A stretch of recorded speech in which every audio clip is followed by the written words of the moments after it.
Hi, boys and girls. Today I'm going to read a story about Jesus. Now, we know that Jesus performed many miracles, and this story that I'm going to read today is about one of the miracles that Jesus performed. This is called the Loaves and Fish. Now, this was written by Nick and Claire Page, and the illustrations are by Kathy Shimon. Okay, so that's the author and illustrator. The Loaves and Fish. Once upon a lakeside, a long time ago, a little boy called Benjamin went and said hello to a group of guys whose fame had spread, Jesus and Co.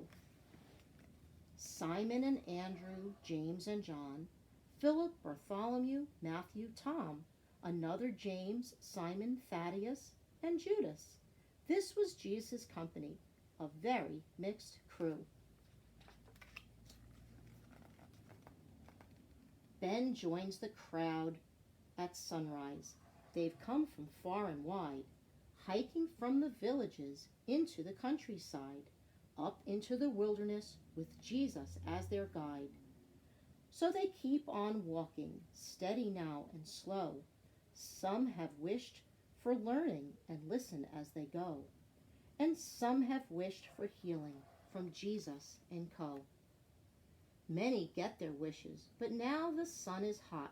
The crowd is feeling quite fed up, or rather they are not, for food is just the very thing these people have not got.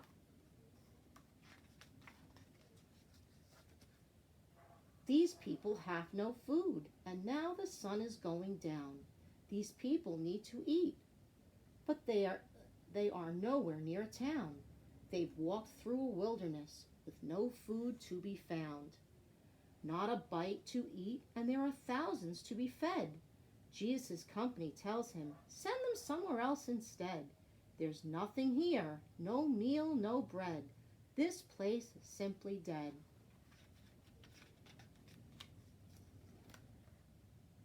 I don't know what you're talking about, Jesus says.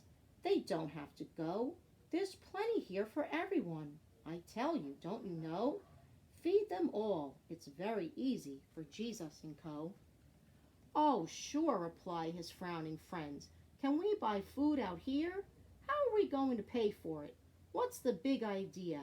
To feed them all would cost us more than we earn in a year.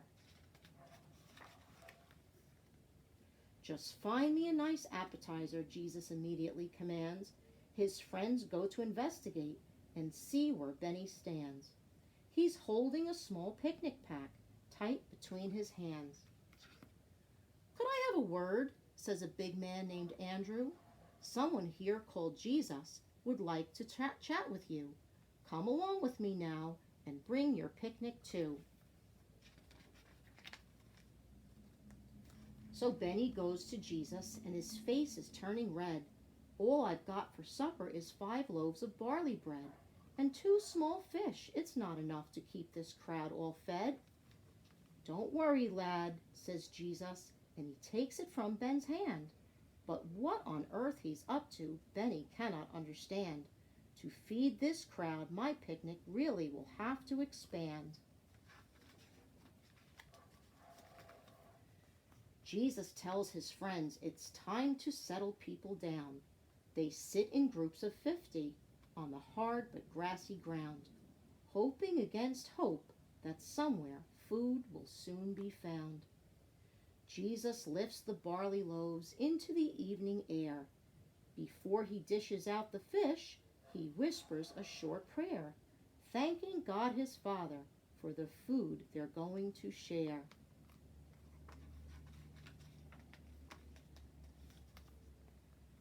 At once the supper multiplies as Jesus says the grace, and now there is a race for everyone to stuff their face. Jesus and Co., the first to serve fast food in this vast place. Benjamin's astounded, says aloud, how can it be that Jesus made my picnic feed this king-size family? He's made a meal of miracles. It's a mystery to me.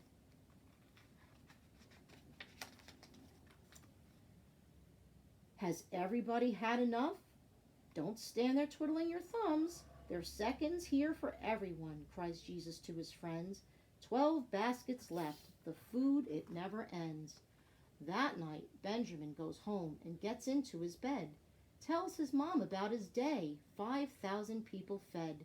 Jesus and his company are the best thing since sliced bread. High up on the mountainside, a long time ago, Benny saw a miracle, a wonderful show. But that was quite the normal thing for Jesus and co. Simon and Andrew, James and John, Philip, Bartholomew, Matthew, Tom, another James, Simon, Thaddeus, and Judas. This was Jesus' company, one you can join too. The end.